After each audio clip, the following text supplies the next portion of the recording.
Bonjour chers auditeurs et chères auditrices de notre web radio R212, notre chroniqueur invité, Naïm Kamal, partage son avis et sa réflexion avec vous dans cet article intitulé Réaménagement de Rabat, un rêve royal qui date.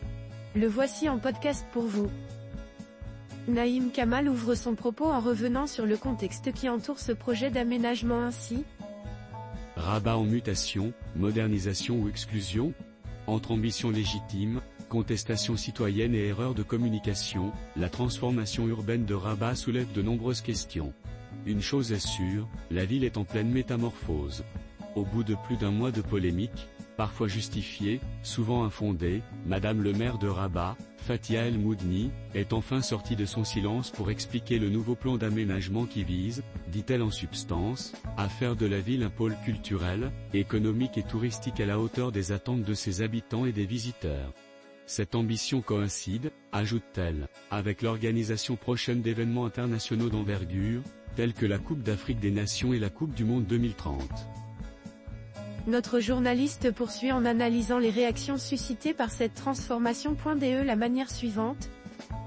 Même si l'on a eu la peut-être fausse impression que l'on assistait à un numéro de ventriloque où celui qui parle n'est pas celui que l'on voit, on ne peut que souscrire au projet dans son ensemble, et la maire a encore raison lorsqu'elle assure que Rabat mérite le meilleur plan d'aménagement possible, d'autant plus qu'il ne s'agit pas seulement d'une capitale administrative, mais aussi d'une capitale culturelle et touristique qui attire de plus en plus d'investissements. Il va de soi que toute transformation urbaine d'envergure s'accompagne de défis et de contestations, notamment lorsque des destructions et expropriations sont nécessaires. Rappelons-nous tout au long de la réalisation du tramway, un ouvrage destiné pourtant aux classes sociales moyennes et pauvres, on a vu sortir du bois les râleurs de tous bords en dépit de son utilité évidente, pour qu'ils se rendent à cette évidence qu'après sa réalisation. Naïm Kamal met ensuite en lumière un aspect fondamental du débat ainsi.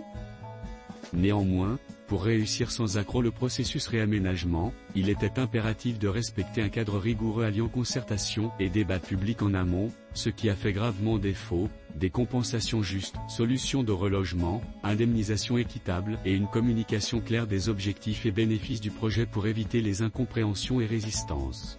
Faute de l'avoir fait, on assiste, comme avant et après chaque match de football, à des apprentis entraîneurs dire ce qu'il faudrait aligner et après coup ce qu'il aurait fallu faire, et l'on voit nombre de critiques contre le plan de réaménagement de la capitale discuté, ce qui est sain en soi, les choix des autorités, certains s'érigeant en maîtres d'ouvrage pour en conclure hâtivement et sans craindre l'exagération que l'on veut faire de Rabat un antre exclusif pour riches.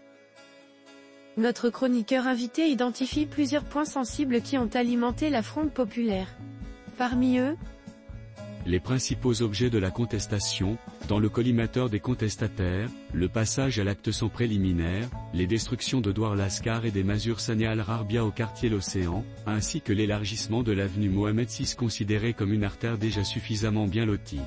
Le cas de Douar Lascar et les masures du quartier L'Océan n'est pourtant blâmable que par les conditions dans lesquelles il a été mené. L'élargissement de l'avenue Mohamed VI est lui, un faux procès. Ceux auxquels il arrive de l'emprunter habituellement ou occasionnellement ne peuvent que constater qu'il est de plus en plus difficile à circuler, particulièrement aux heures de pointe. Mais au-delà des encombrements actuels, il y a cet avenir déjà présent. Face à une urbanisation galopante et à la saturation des espaces intramuros, Rabat repense, sans attendre et par le fait accompli son expansion.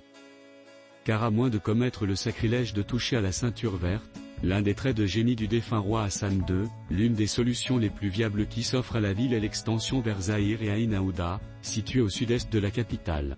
Ces zones, encore largement rurales, offrent un potentiel d'urbanisation permettant d'alléger la pression foncière sur Rabat et Témara, tout en évitant une croissance désordonnée.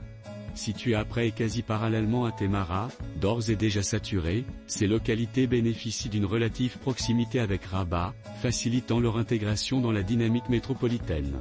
L'expansion de Rabat vers cette zone n'est plus d'ailleurs une simple hypothèse d'étude.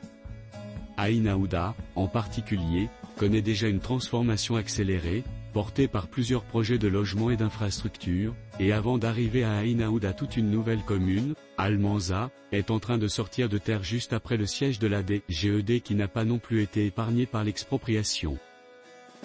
L'auteur élargit ensuite son analyse en soulignant un enjeu fondamental de cette manière. Une vision royale pour une capitale moderne, loin d'être un projet conjoncturel, la transformation de Rabat s'inscrit dans un cadre plus large initié par le roi Mohamed VI dès son accession au trône. Et c'est à ce niveau que le lien fait avec les Coupes du Monde et d'Afrique est une erreur de communication, les deux échéances n'ayant été que des accélérateurs. Dès le début des années 2000, avec le lancement du plan d'aménagement de la vallée du Bourg-Greg qui a marqué une étape majeure, suivi par le programme Rabat, Ville Lumière, capitale marocaine de la culture, le souverain a inscrit la mise à niveau de la capitale dans une volonté de modernisation équilibrée alliant héritage historique de la ville. Le projet Bourg-Greg, emblématique de cette mutation urbaine, a permis de réhabiliter les berges du fleuve Tout en reliant Rabat et Salé par des infrastructures modernes.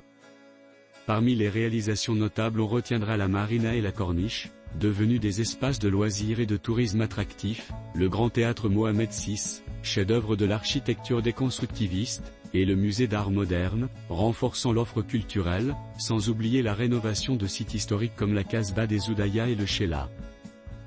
L'auteur conclut son article en ces termes.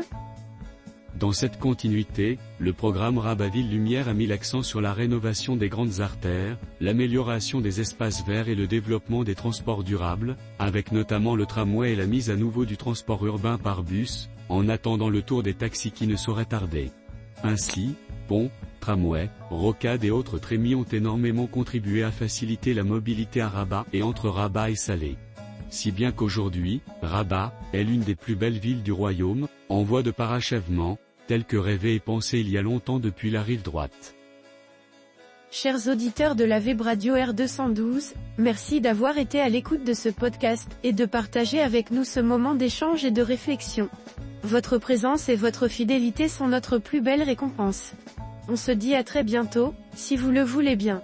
Avec toute notre gratitude, l'équipe de R212.